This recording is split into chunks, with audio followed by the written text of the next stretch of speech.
ಗಣಪತಿ ಅಂದ್ರೆ ಯಾರಿಗ್ ತಾನೇ ಇಷ್ಟ ಇಲ್ಲ ಹೇಳಿ. ಚಿಕ್ಕ ಮಕ್ಕಳಿಗಂತೂ ಗಣಪತಿನ ಕಂಡ್ರೆ ತುಂಬಾ ಇಷ್ಟ. ಚೌತಿಯ ದಿನದಂದು ಗಣೇಶನನ್ನು ವಿವಿಧ ರೂಪಗಳಲ್ಲಿ ಎಲ್ಲರೂ ನೋಡಿರ್ತೀರ. ಸಂಕಷ್ಟಿಯ ದಿನದಂದು ಅವನನ್ನ ಎಲ್ಲರೂ ಪೂಜೆ ಕೂಡ ಮಾಡ್ತಾರೆ. ಹಾಗೆಯೇ ನೀವು ಅಬ್ಸರ್ವ್ ಕೂಡ ಮಾಡಿರ್ತೀರಾ, ಗಣೇಶನಿಗೆ 2 ದಂತಗಳಿವೆ ಅಥವಾ ಹಲ್ಲುಗಳಿವೆ. ಆದರೆ ಆ ಹಲ್ಲುಗಳಲ್ಲಿ ಒಂದು ಹಲ್ಲು ಅರ್ಧದಷ್ಟು ಮಾತ್ರ ಇದೆ. ಆ ಅರ್ಧದಷ್ಟು ಹಲ್ಲಿಗೆ ಕಾರಣ ಏನು ಅಂತ ಗೊತ್ತಿದ್ಯಾ? ಗಣೇಶನ ಆ ಒಂದು ಹಲ್ಲು ಯಾಕೆ ಮುರಿದಿದೆ ಅಂತ ನಿಮ್ಗೆ ಗೊತ್ತು? ಪುರಾಣಗಳ ಪ್ರಕಾರ ಮಹರ್ಷಿ ವ್ಯಾಸರು ಮಹಾಭಾರತವನ್ನು ಬರೆಯಲು ಗಣೇಶನನ್ನು ಕೇಳ್ತಾರೆ. ಗಣೇಶನು ಅದಕ್ಕೆ ಒಪ್ಪಿಕೊಳ್ತಾನೆ. ಒಂದು ಷರತ್ತನ್ನು ಕೂಡ ಇಡ್ತಾನೆ. ವ್ಯಾಸ ಮುನಿಗಳೇ, ನೀವು ಕಥೆಯನ್ನು ಹೇಳುವಾಗ ನಿಲ್ಲಿಸಬಾರದು ಅಂತ.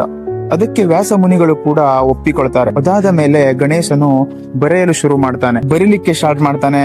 ವ್ಯಾಸ ಮುನಿಗಳು ಹೇಳುವುದನ್ನು ನಿಲ್ಲಿಸೋದೇ ಇಲ್ಲ. ಹೀಗೆ ಬರಿತಾ ಗಣೇಶನ ಪೆನ್ನಲ್ಲಿರೋ ಸಾಯಿಗಳು ಅಥವಾ ಇಂಕುಗಳು ಖಾಲಿಯಾಗ್ಬಿಡ್ತವೆ. ಆ ಇಂಕು ಅಥವಾ ಸಾಯಿ ಅಂತ ಏನು ನಾವು ಹೇಳ್ತೀವೋ ಅದು ಖಾಲಿಯಾದ ತಕ್ಷಣ ಗಣೇಶ ತನ್ನದೇ ಆದ ದಂತವನ್ನು ಮುರಿದು ಬರೆಯಲು ಸ್ಟಾರ್ಟ್ ಮಾಡ್ತಾನೆ. ಇದೇ ಕಾರಣಕ್ಕಾಗಿಯೇ ಗಣೇಶನಿಗೆ 2 ಹಲ್ಲುಗಳಲ್ಲಿ ಒಂದು ಹಲ್ಲು ಅರ್ಧದಷ್ಟು ಮಾತ್ರ ಇದೆ. ಅದಕ್ಕಾಗಿಯೇ ಗಣೇಶನಿಗೆ ಏಕದಂತ ಅಂತ ಕೂಡ ಕರೀತಾರೆ.